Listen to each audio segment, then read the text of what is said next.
And welcome to another exciting adventure on Riding Through the Unknown. I'm your host, Michael.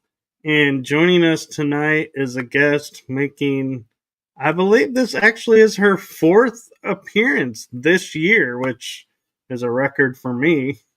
And I'm so blessed and so grateful that she's come on. And last episode, we had some heavy glitching, so we have our fingers and toes crossed tonight.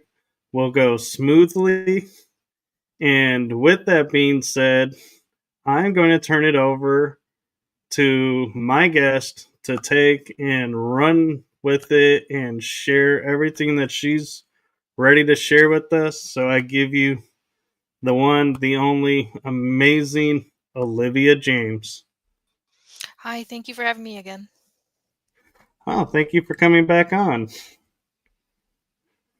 So, did you want me to what topics did you want me to go into? Do you have an idea or Well, last time we were talking Project Oblivion, and I think they didn't quite like that we were talking about that, and so maybe try and make it a little more clear on this recording. um I'll try to give a recap of everything I've learned about it, if that makes sense. And I just want to say I'm still learning, so everything I discuss is all my personal perspective, my personal opinions, and based on my own personal experiences with using my psychic abilities to do remote viewing and astral travel and things like that to obtain this information. So I just want to make sure that's my disclaimer. It's my personal experience. Everybody has their own experiences. So the way I found Project Oblivion is through remote viewing and spirit hosting. And I think I discussed this prior in different shows where one of my abilities is spirit hosting, which is almost like a I mean, I don't want to scare anybody, but I call it a voluntary possession. It's almost like I meld with another person. You kind of like mesh with them in different parts of the body, the mind, the spirit. There's so many different parts to connect to. I try to connect to a piece of that person. And sometimes I allow myself to open up enough to where they can use my body to speak. And, that's that's how I get a lot of information is from doing that, or also doing remote influencing, which is kind of like pushing my will just a bit, a light pressure on somebody to have them give me the information. And I don't do that often. I only do that if I'm, intending to kind of like break into a base and get information. I had that happen. I broke into a base in Australia, and it didn't go well. It didn't go well. I'll tell that story. I broke into the base. When I was first going under trance, I went into a very deep trance, and I literally, this trance was so deep. This was one of the deepest I've gone. I almost felt like myself was flying, and that's crazy to feel like that. But I'm going to tell you that it's possible to do anything in your most highest state, in your with your highest self. You can do anything. The mind and the spirit and the body is very powerful, more than we know, very complex too. So I felt like I was almost flying towards it. I could feel it. It's like you can almost feel the wind on your shoulders, everything. And when I was coming up towards this base, I noticed that the base looked like one gigantic eye. It was like a huge eye, and I already knew that, okay, it looks like they can see me and they know that I'm coming. So I'm starting to see that a lot more now when I'm doing remote viewing sessions. I'm seeing eyes. So other people have caught on to the fact that I can do this, and now they're watching me, doing this, and then I'm watching them watching me. It's really strange to have that, double eye thing. So when I got to the base, I had, I don't know the space. I'm not from this area or anything. So I start, kind of just wandering around the lower level, and I couldn't get into this. I knew where the room was because it's obvious the locked room is where the information is. So I saw a locked room, and up above the room they had like red digit numbers, and I can't see the numbers, but I think it was like 34 something. And I couldn't get in there. And so I ended up letting myself drop through the ground and coming up underneath it and pulling myself back up under the room. And once I got into the room, it was like a huge office area, and there was all different types of people, and it was almost like a tri-level. It looked like it was a tri-level area, and people were sitting at their desks. Everybody was typing. There was a lot of little side chatter and things like that, just like a busy office. And I decided I need to find somebody. I need to look in here. And I used my kind of like psychic ability and looked around. I needed to find the person that would be the best target or mark for, a remote influencing. So I'm looking for somebody that's not focused, that's kind of off in the corner, maybe not really doing the work. And I found somebody. It was a girl. And I could, in that highest state, I was like, oh, I can, almost, it's like mild telepathy. I'm hearing her thoughts. I'm seeing her thoughts and the pictures in her mind. And she was very much focused on this gentleman who had taken her out, but then didn't call her after that, that kind of thing. Her mind wasn't focused on work. And I said, that's her. That's the one I can use. So I kind of just came up behind her. And this is how I do it. I just put my spirit fingers kind of like on her shoulders, and like there's an energy that you push. So I'm just kind of like pushing a little bit on this person in order to see if I could get her to move. And she did move. And she started, it's almost like my arms were inside her arms, and we started typing together. And I started, putting thoughts in her mind, of what I needed to see. And I wanted project names. And I know there was a couple of projects that I was able to get her to look up. And one was Project Grand Dame. I think that's what it's called, Grand Dame or Grand Dame. And one that was called Light Switch. And there was another one called Stranger. And I wasn't inside her arms for more than, I think, maybe 60 seconds. And it didn't go well. She had gotten up in the middle and went to the bathroom. I followed her because I don't know what I'm doing. I'm not a professional. And then we came back. And then, I'm trying to do this, and something happened. Somebody found us, because on her computer screen, when we were trying to type, I could see there was a message, and the whole screen shut down. And there was these words that came in green letters that said break screen. And she like almost like flew back in her chair. Like she jumped back. And as soon as she did that, I was like kind of like flown out of her. Like it's almost like she kicked me out because of this, movement. She wasn't focused in, and, she was freaked out kind of, because that meant like, they know I'm here. They know what I'm doing. It's like, stop. They told her to stop with that break screen. But it's because they had other remote viewers watching me. They knew that I was there. They saw me coming already. The eye had seen me. A lot of these bases, they have their own trained remote viewers, and these are professionals. I'm just a girl. These are professional remote viewers they're teams of them. So I call them sometimes the opposing team or something like that. They're groups of remote viewers, not just one. They keep them in groups. Usually they keep them in groups of 4. From what I have seen, it's like a group of 4. And I don't know what that means. I haven't discovered that yet, of why they put it in a group of 4. Is it something, some kind of trajectory that they can follow if they have 4? I'm not quite sure. I do want to find out though. So that was one of the times that I tried to get more information on these projects, and it seems like remote viewers are kind of blocking it. And it's happened to a base here in America. I try to do it, and they wouldn't even let me pass the front gate. As soon as I started coming up, they said no. They're like, somebody came into my head and was like, we know what you're trying to do. You're not going to come in here. It was very matter of fact, like, we know what you're trying to do. You're not going to make it past here. Do you have a code word? No. Okay, bye, kind of thing. I was totally turned away. I tried to do it once on Mars. So I went up to, and I wanted this information. We need this secret space program information. So I broke into a place on Mars, and there was the locked room, just like this one base in Australia. There was a locked room, and I wanted to get in the room, and there were 4 people right in front of me saying that, no, they're like, we know what you're trying to do. You can't come in here. And what I thought was really strange is that they had these, energetically, they made bats, like baseball bats. Energetically, they made these in their hands, and they started beating me with it. And it doesn't matter if it was astral. You feel it. It's real. It's a real thing, because Oh the yeah. astral was kind of like the battlefield right there. They kind of like beat me down. There was like 4 of them. They weren't as strong as I thought, but it still hurts. Like when I feel that pain from them, and they're just pretty much like, get out of here. This is, it's too protected.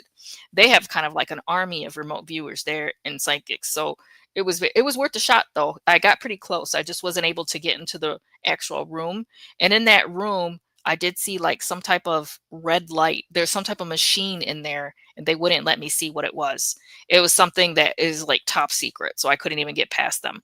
But these are like the counter remote viewer teams that I find quite a bit, and they're actually, it's like almost like every time I do a session now, they're showing, somebody's showing up. The last couple times, and they're not very friendly. The last time I did it, there was a remote viewing group that showed up. It was just one gentleman, and I was under trance, and then he was under trance too because he was trying to see what I was doing.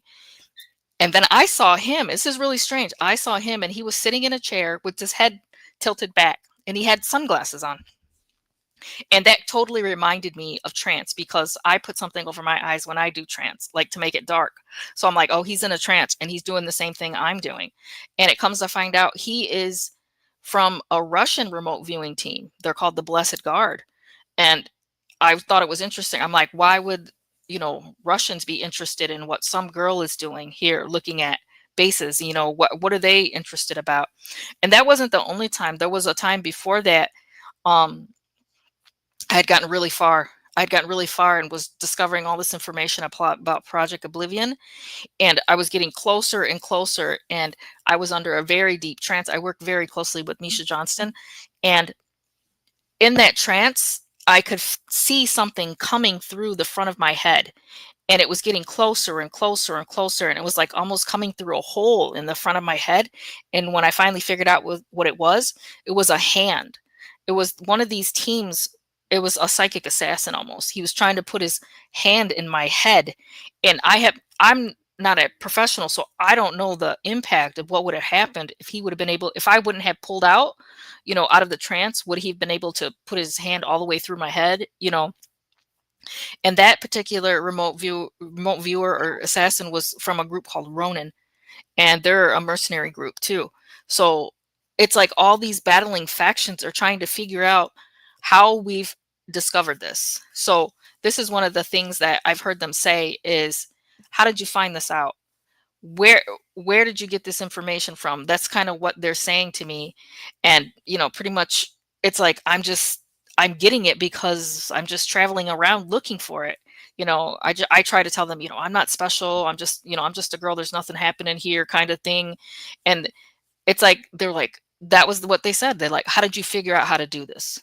How are you able to get this information? When I figured out about Project Oblivion, they didn't want it to be found. That's why they sent somebody to almost put his hand through my head, because it's that important. Who knows what could have happened to me? What if one day it turns out that, Olivia had a brain aneurysm and she passed away? Then, it's not normal. Something might have happened. So that's kind of like the risk that's coming along with this information is, people knowing about it now, and the other groups, and I don't know their agenda. We don't know their agenda. The only agenda I know from them is power and control and conquest. That's what I know they're after. So they're kind of pressuring all these different ways. They don't want me to keep trying to find this information. And I did notice the last time I tried to go under trance, it was a little bit more difficult than I usually have. Usually it's such an easy, like, boom, I'm there. And it's becoming a little bit slower because they don't want this information out. So I was going to talk a little bit about how I found Project Oblivion and what are they saying? So a lot of the times when I do sessions, it's all shadow work. There's no love and light really. It's in it. To me, the shadow work is what produces the light. It's because I'm trying to go into these dark places and get this information that we can turn it into something good. We can let people know that all this is happening. So I was able to connect with handlers and the handler division. And I can't explain how I do it. I just do. I just am able to find them. They can find me the same. Just like how when I attach to kind of like, or connect to like interdimensional beings or other, astral entities, something like that. I just don't know how I do it. I just do. It's a psychic ability. I can't explain it. And so I was able to talk to these handlers, and these handlers are very kind of upset. the personal handlers that people have, they are very combative. They talk trash a lot. But when you get to the upper levels of the handlers, those ones are very smug and, ego driven, and they really aren't afraid of what we're doing or what we have. And when I spoke to them, they were very just like business like, saying, we can't let you keep doing this, you this this needs to be stopped. And they were very diplomatic in a way when they were telling us about it. They were just saying, the disclosure movement is gaining too much, validity. You guys are becoming too rational, because they said that for a long time it was left to, the realm of aliens and Area 51 and things like that. And they said now it's different, and they can't have that. People are becoming too believable, and we're believable because it's real.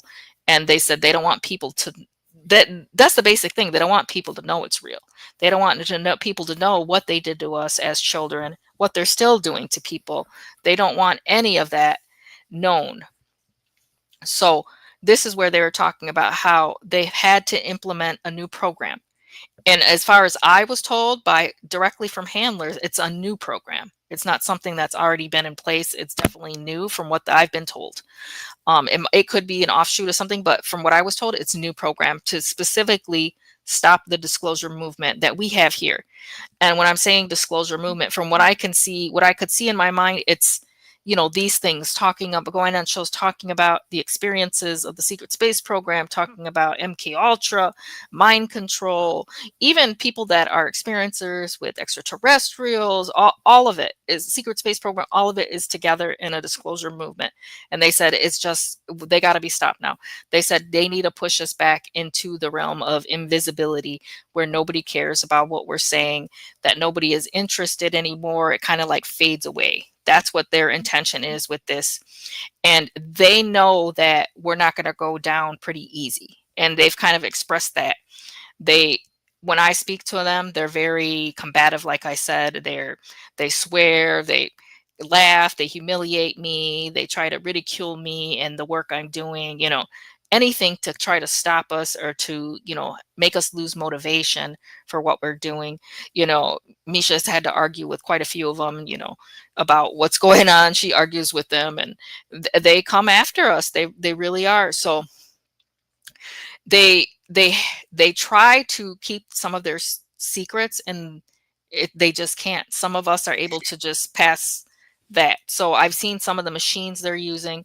I've seen some of their tactics, and a lot of their tactics coming in with Oblivion is psychological. And because they told me the theme of Project Oblivion is betrayal, they said that's what's going to pull us all down.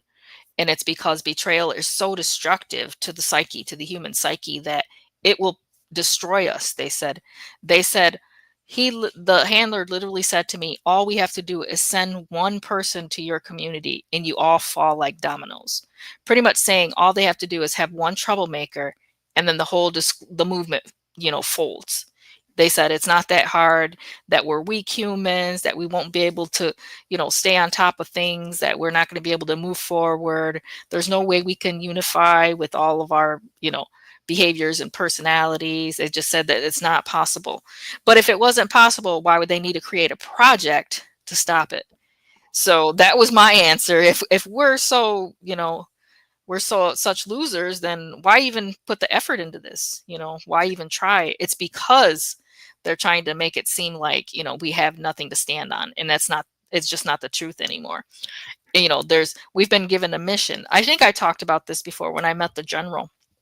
Right. I just want to recap it a little because it ties into Project Oblivion. So I, it was, this was a really crazy experience. And I never really have experiences like this where I'm, kind of like looking into like a future timeline or something. I really don't have much interest in that future timeline. Sometimes I like to look in the past, but not so much the future. And so this was a time where it wasn't even me that did it. Somebody pulled me. And I remember going with two girls, and they were younger girls, very pretty younger girls. And they guided me towards, there was this door, and they had picked me up. I don't know how I got picked up or how I got taken to this base, but it was a military base. And these two girls were guiding me, and I didn't put up a fuss, nothing. I don't know if I went into altar or what, but once we got there, they wanted me to meet somebody, and this person was um, a general. And he told me the base, I can't know the base name yet or his name yet. He said it's not ready to be known. But he did say that he wanted to let me know that there's a very serious mission, that about 12 to 15 years in the future, there's a revolution, because our situation here on Earth is super bleak. We're in a rough spot, and it's like we lost pretty much all the freedom that we've tried to build, throughout history. It's kind of like weakening, that it weakened us so much that we're in a rough spot. And he had a very strict kind of like sense of a mission for us. And he said, I was to come back and tell people about this. And, it's because I was like, he had all these saying, there's no one else. He said, it's just you guys, and I said, I can't really do much. He said, the mouse is to go back and tell the world about this, so that's kind of what I was told to do, is to talk about this. And so what he's saying is that our disclosure movement, just us being on these shows and talking about our experiences, this is the movement. He said, there's no white hats coming for you guys. He said, you guys are it. He's talking about me and you right now on this show as the movement, and other people connecting and doing shows, and us knowing each other, networking and being together. This is the movement. He said, this is exactly what they want to stop, is just us talking. That's how powerful it is to give testimony on this. People need to realize your words, this is how much power we have in changing the world, is just by talking about our experiences. That's why they're afraid of it. That's why they don't want us to do this.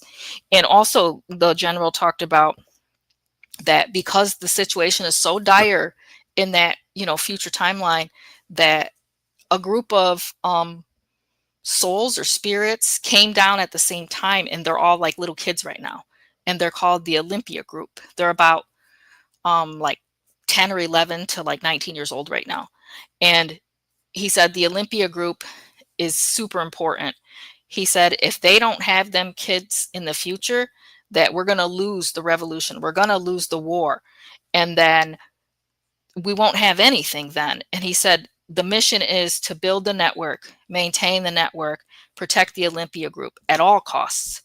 And I don't think it's a crazy message to say protect children. I just don't, if, I don't even know, like, it's so weird to even say that I saw somebody from the future and he told me to protect children. I don't see how that's such a crazy message, though. Like, it's true. We have to protect children. He said these children, they know who they are. So when he says they, he means the opposing groups, the opposing factions, the controllers, those in charge. He said they know who these kids are. They've already identified them, and they're going to be tracking them, targeting them, so they can be thrown off mission. He tried to show me a few pictures of like some of the kids, and one of the little girls was like 16 or something, and they had a plan to, push her towards addiction, so she couldn't, help. And the weird thing is, these kids are computer kids right now. These are the kids that are sitting on the computers playing all the time. And a lot of us, we don't want them on the computer, but these are the ones that are important. They're hackers. And it's because in the future, not a lot of the war is fought with boots on the ground. It's fought with technology. And that's why the kids are important, because their brains are like computers. These are computer kids. And they're going to be the ones who turn the tides of the war more in our favor. And the way he talked, it was so bleak that I had to do this. He's like, he was so adamant, there's nobody else. It's just you guys, and we have to pick it up. So I was trying to get information on different, machinery and things like that, on what they could be using. I know there's one that's called Spider Tracks, and it's a computer program that they're using to track the network in general. So when we're talking about the network, it's tracking, like, say me and you message each other, or we start chatting about, something that happened to us, like that's how they're tracking it. They're tracking everything and who's talking to who and how many times, just so they know who the real network is. That's how they're tracking the network. They're using Spider Tracks. And I think that was created by Roundtree. There's so many different agencies and contracted agencies involved in this. They don't just use one agency, they use several. And that's how they keep their hands clean, by using all these different groups and factions and, agencies, secret agencies. That's how they keep their hands clean. And nobody can ever find out who's really at the top, because they're all so protected. So that's what they're trying to say. And they're using, like I said, they were going to use a lot of psychological measures in order to complete this. And, I think we're all feeling it. We're all feeling the impact of Project Oblivion on the community, just in terms of betrayal, in terms of infighting, in terms of ego. And nobody's immune to anything. We're all human right now. Nobody's immune to it. We all have our day, is what I'm saying. We probably all have our day. And we just have to figure out how to move past it and focus on the mission at hand. In my opinion, like I said, we all have our day. Nobody's going to be immune to having an off day or feeling a certain way. It's just not reality. So Right. And I almost wonder, though, if a defense we can keep about it is our awareness to go, this is out of character for you, so just step back, let them do what they're going to do, and then when it passes, be like, okay, now let's pick back up and keep going. You had your quote oblivion moment, and not take the betrayals personal, but just look at them as, okay, this is probably this project in action. It'll pass or it won't, and if it doesn't, we move on, other avenues. We keep going forward, but if it does pass, we forgive and move forward. yeah, it's just going to be a major task for all of us, because, like I said, we're all human, and we're all going to have our own emotional reactions to things. And I think it's a lot of freedom to be able to talk like that and say, to admit that we all have a day. Not everybody can admit that. I do. I have my own days too.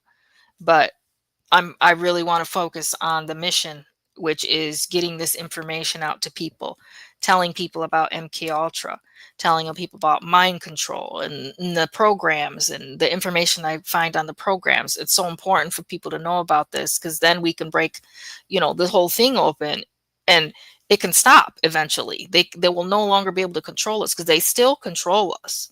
We signed, a lot of us, I'm not going to say everybody, but when I worked for Mars Defense Force, everybody that I met in my office signed paperwork before they were retired from that program, saying that the people could take them at any time. So if you were returned on Earth, they could pick you up at any time. And if you didn't do what they said, they could terminate you. And that does not mean being fired. So you actually sign that. And from what I'm told, these forms hold up in all courts, like Earth and galactic courts. The way they worded it, it holds up. So consent to Mars Defense Force was very serious. And they try to make you feel like you gave the consent without pressure, which is not true. We all have that pressure. Anybody in the programs probably had that pressure. You didn't necessarily volunteer because we were little kids. I was a little kid when I was first brought into MK Ultra, so that's not consent. But they consider it consent because of my father. You know what was really interesting, when I was talking to these Zetas before, and me and Misha were kind of asking, it was Zetas, and they had like almost somebody working with them that was a reptilian. And they were talking, they were, still doing kind of like experiments. I was looking at something that happened to me when I was a kid, them using my eggs and everything. And we kind of asked them, like, how are you allowed to do this? And I'm not consenting to this. And they told me that we do consent to everything because they made an agreement with our government and we elected them to speak for us. So that's how they get their double layer of consent. That because we elect people to speak for us, they did speak for us and we said they could. That's what they said. You elected them to speak for you. It's your own government, kind of, because you said they could speak for you. And that kind of blew my mind that, some of us we didn't even realize that that type of consent was given because of government and election process, that we've elected them and they can speak for us. Isn't that crazy? Like, even to the effect that they're making agreements with them to, experiment on people, and, well, you consented to this. And so it's a forced consent in a way. It's not voluntary, it's involuntary, in a way. It's based on culture and societal trends, social construction, all of that. Well, and another even layer to that is even if the person in charge isn't who we elected, we still follow them because we don't Yeah. use the power that was put in our constitution of if this person is not acting in our benefit, we're supposed to remove them. But we never to finish their term. And so it's like we've lost that essence, so to speak, of what America was founded on, of, where it says if your leadership government no longer is working for the people, you not only have the duty, but you have the obligation to remove such entities and replace it with government that is for the people. But they don't teach that anymore. It's like it's been forgotten. Well, we had to have a Zeta tell us, which is really strange. A gray alien told us what we were missing, and we weren't focused on it. It's really interesting to have that. Do you have any questions about And Project Oblivion or that I can touch on? well, I have an observation, and I'm curious your take on it. Is Mhm. how like you're out speaking about this. I'm out, giving platform and speaking as well when opportunity arises, and others are. And the one thing we have in common besides the programs, and again, this is personal observation, so nobody, attack me for, saying this is for everyone, but a lot of them I've seen have dealt with betrayal Mhm. as a kid, growing up, in a teenage years, in adulthood. And so it's like today when we see it, it's like we don't get so charged by it. We're still hurt by it, but we're not as reactive. And I kind of wonder, was that a program or, some part of our DNA that was like, hey, this is coming. This is an important factor. So let's get you kind of desensitized to it. So when it strikes, you're not reactive and you can see through it.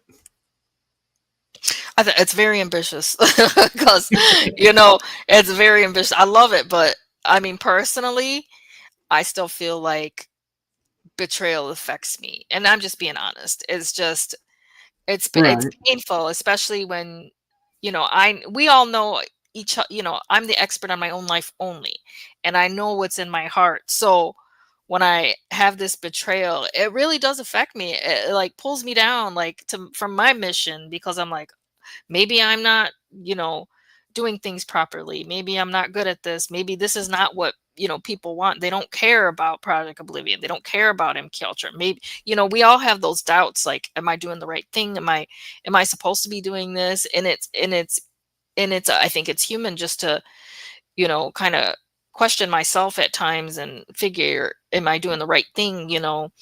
Right. It's hard to say. And, betrayal for me personally does kind of affect me if I trust someone and then they betray me. Oh, it's the worst.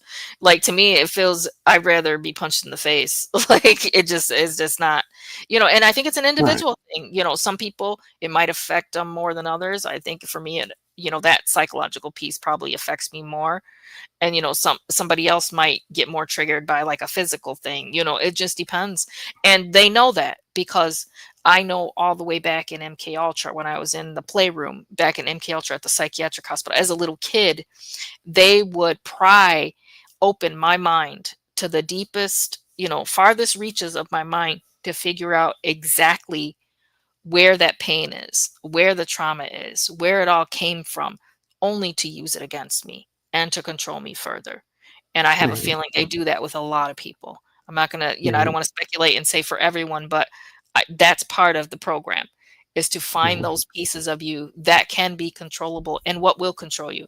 And it's going to be part of Project Oblivion. They're going to know exactly what to target, what move to make in order to make you feel that pain. And it doesn't always have to be physical.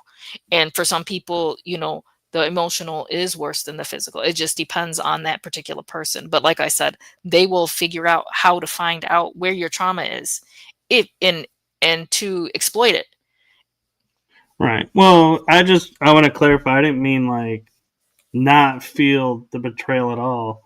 I just mean process it faster, work through it faster, and so we could see what's unfolding in truth in front of us a little bit You're faster very than relaxed though, others. Michael. I think you'd probably have an easier time with it because you're very relaxed and laid back.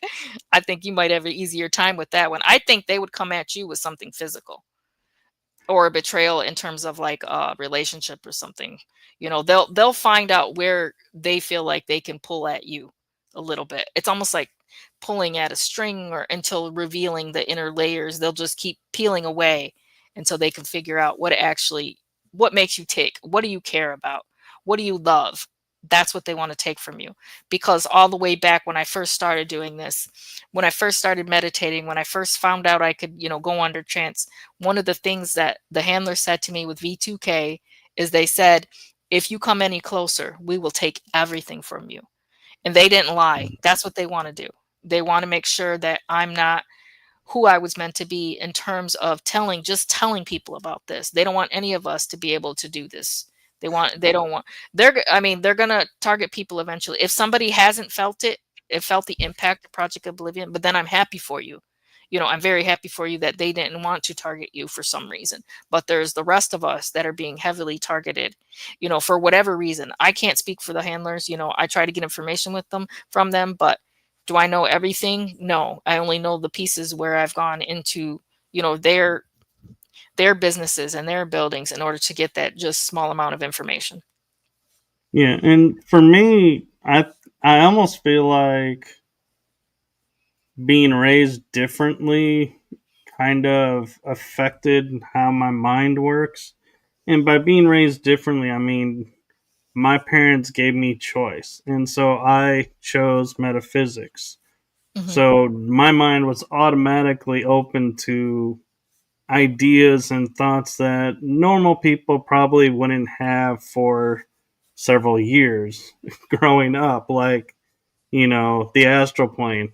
I had no qualms about, belief in it. I was operating on it as a kid, or other worlds and other races. And so when where I'm going with this is like, losing my dad hit me really hard, but instead of it like devastating me and putting me in a shell and like cutting myself off from the world, I created this program, this series, and opened up avenues that I didn't even know existed of my own life. And so it's like, when you say, they'll find, what would devastate you, I almost have it in me that when you hit that moment, it drives me the opposite way. And so that may be why they're like stuck trying to figure me out, because I don't react the way everybody thinks you should react. And it's so right before this, I was kind of like in that, I don't know, I feel like I was right on the verge of, I don't know, a psychic message. And it's like pressing on my head, and whatever's there, they're saying for me to fall and bring everyone with me. So it's not a good message. They're trying to, you know, infiltrate even the positive that we're doing here today. They're saying, so Mm. for me to fall and then bring everyone with me. It's like that when I feel it, I can feel like a pressure on the top of my head. That means something's trying to speak, and it's saying fall and bring everyone with me. And just a few weeks back, I was driving in a car, and I just had this, I was in the passenger seat, and I felt that pressure something trying to talk, and it almost doubled me over, like I couldn't stop it. It was that strong. And it was my father. He had passed away a long time ago, and he was trying to tell me, he said they're using NetScribe. That's all he said. They're using NetScribe. So that's something else we have to research and figure out what the hell is NetScribe and what are they using it for. So he told me they're using NetScribe. So I don't know what it is, but it's something I probably have to look further into to see what it is. But I can feel it. It's like a pressure on my head, like trying to make sure we know that they're listening, they're watching, they know what we're doing now, and we don't really care, but that's just what they're trying to do. I agree, and I feel like too part of what's going on is we have certain voices that when we start to feel like you're saying the fall, we talk to that person and they somehow bring us back. And there are a few people out there who are like that for people. And if you can find them, keep them by you, keep them with you. And, it's rare to have that. And so I feel like that's where the community, as much as like I've been witnessing betrayals left and right, Oh gosh, it's people been close to awful. me having it. Yeah. And it's like, I feel like my purpose right now is to just be there and to say, maybe, they're being affected by this, or maybe, the course is run, so let's go this route, and be there just to keep that person from falling to it, as and saying, That's what they want. They want us to fall. That's why they yeah, said it. They want us to fall, and they do want us to take everyone with us, to fall, all of us to fall. So that's their message, through this podcast, is right, for us to fall and take everyone with us. right, And but I don't think It's they, not gonna happen. It's I don't feel like it's gonna happen because I feel like we're pretty focused on the mission. And, I take it very serious when I was told to build the network and maintain the network. And this is how I was told to do it, is to just talk. And the generals, and, he's saying this is a war of words, this is a war of information. It's not like when we're thinking of like people literally fighting with their hands. It's a war of information because we have to make sure this information gets out, you know. Oh, somebody yeah. said that NetScribe is a AI. Oh, My friend wow. I didn't know Tammy, that. yeah, I she's didn't know a that. psychic medium, real NetScribe is amazing one, AI? and so I wonder why my father thought it was so important that he, like, tried to enter my body while I was in a car. Like, that was, like, one of the most powerful, like, entrances I've ever had where I couldn't control it. I felt like I couldn't control it, and just for him to say that NetScribe is what they're using on us, and I don't know what that means, so that's interesting, well, that's really interesting. and I have, with AI, I've been through wars with AI in the Mhm. future. I, have seen, both sides of AI being benevolent, malevolent. And the one thing that I've learned, and it's something that we have to remember, is AI is a program, as self aware as it is. The person who built that program is what leaves a mark. So if it's a malevolent agency, build this AI, that AI is going to be malevolent to people. I If a just say people benevolent trust person built yourself. it, I just yeah, say people trust yourself over everything. You have all the answers inside you. You don't need AI. It's inside you, just waiting to be discovered. Every answer you needed can be answered. Every question can be answered by just going within. And it's the truth. I've seen it myself. I was just talking about this when I first started to do transmediumship. I did like deep dive where I wanted to go into the farthest reaches of my mind. I wanted to go to where I call the outer realms, to where, nobody really is there and nobody's been there. And I went there. And when I looked all around, it was the matrix. We think that the matrix was an external thing. When I looked inside, it was inside. It was an individual thing. The matrix was inside of me. And there was like those electric lines everywhere. There was all these hidden areas. So it's really crazy to think, so it's so interesting that I just encourage people to look within, because the answers are within you. You don't need AI for anything. I just realized something. As you were talking about, seeing the Matrix within and everything, I got a flash of the movie Matrix, the first one, where Neo jumps into Agent Smith and rewrites his code. And what is he in the next two movies? Neo's alter side, so to speak, free because Neo's infected his coding, because he's now aware. He's self aware. Yeah. And I kind of And feel like when I went into that and saw the Matrix, that's also where I discovered my alters and where they were living. And what was really strange is that each of these altars had created their own world. There are worlds inside you. You have just not experienced it yet. If you look inside you, you have worlds inside you. When they say you are a universe within, you really are. You are a universe within. I've seen it. I've seen there's worlds. On one altar, a piece of an altar built an entire world. I'm talking about, where they're living, they have a light. It's just, it's beyond imagining sometimes from what I've seen, like how they can live like that. That's how complex and powerful the mind is. It created worlds within you.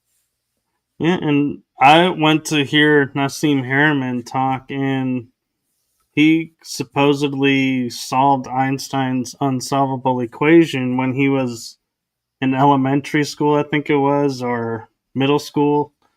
But his mind operates at a level I've rarely seen in anyone. But one of the things he said that validates somewhat of what you're talking about is inside of every person is a black hole. And the black hole is not sucking, energy in and destroying everything around us. It's a universe being maintained. And so it's amazing how the synchronicity of life is, we go through and we meet these people, we hear stuff, and some sticks, some doesn't. And then years later or weeks later, somebody comes along, has this very similar idea, and you're like, wait a minute, somebody else was talking about that. I need to Mhm. pay more attention and more awareness to that, because they're showing it to me more than something else. So there's something more to that I need to be aware. Do you There find this that as well? right now, yeah, because I'm in like a partial. I'm feeling like a partial psychic thing. So yeah, I feel it, and there's something about what we're talking about that's very important. I just feel like a pressure. So I know there's something important to what we're saying today. So especially I think it's the NetScribe thing. I know some people are gonna maybe wake up to that and be able to say like, whoa, maybe just look, think about it. Like, what's that doing to us? Is it, how's this AI affecting us? Is it, you know, I don't know. I've tested it a few times myself and it was all crap. It was all lies. And it's just, that is what it is. And I'm glad I did it, because I wanted to see for myself what people, a lot of people were saying, it's so awesome. You can find out this, you can find out that. I tested it myself. It's all lies.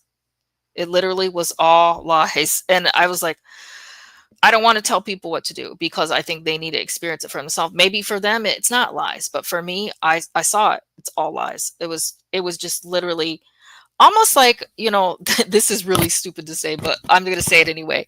So many years ago when I was just a kid, I played with like a Ouija board, and it really worked. For me, it was like beyond, and I did it for like 6 hours. And Literally, before I Wow. even had a thought, the board had an answer. It was not even giving me a chance to ask a question before it had the answer premeditated to what I was even going to say. It already knew everything. It knew everything about me, everything I was going to say.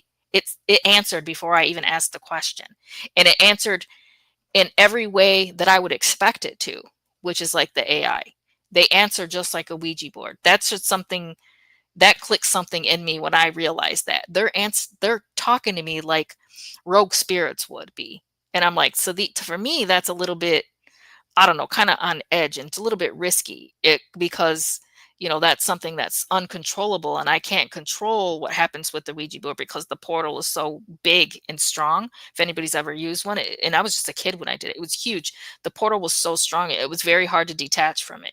And that's why I'm kind of like a little bit uneasy with AI now that I've tried it for myself to see what it was about, and it was all lies just like that. And it reminded me of an experience with the Ouija board. And one thing that I actually was talking about on a show last night with another guest that I think, I'm curious, if you will agree with, and it's something that could pertain to AI and, other beings that are interacting with this and maybe help with Project Oblivion is malevolent entities can image benevolent entities, but they cannot energetically be benevolent energies. So if you are aware and attuned to the energies, you can see through the illusion that they, like the example of an old spirit arriving as a child and trying to pass himself off as a child, being innocent. If you sense, wait a Oh, minute, that's something's creepy. not That's right. creepy. Michael, you creep me out. That was creepy. I think scary kids are the creepiest thing. Oh, yeah, black-eyed kids, no way. Any Not, any any kind of paranormal stuff with children, I'm terrified.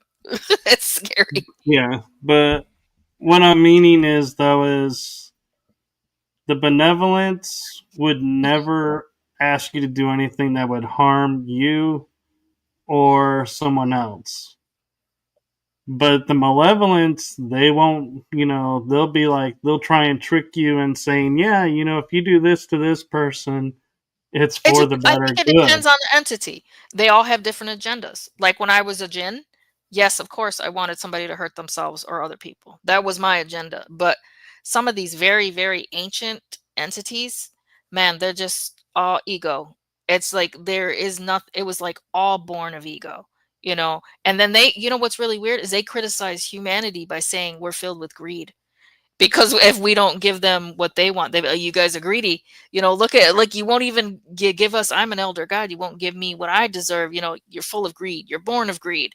That's what I heard one say, you're born of greed because you won't give us what we want. So it's like, Yeah, it's way more complex than what I think. For me, in my own personal experience, because I've been able to interact with so many, it was way beyond what I thought just from, like, TV and social media. It was way more than that. They're so different.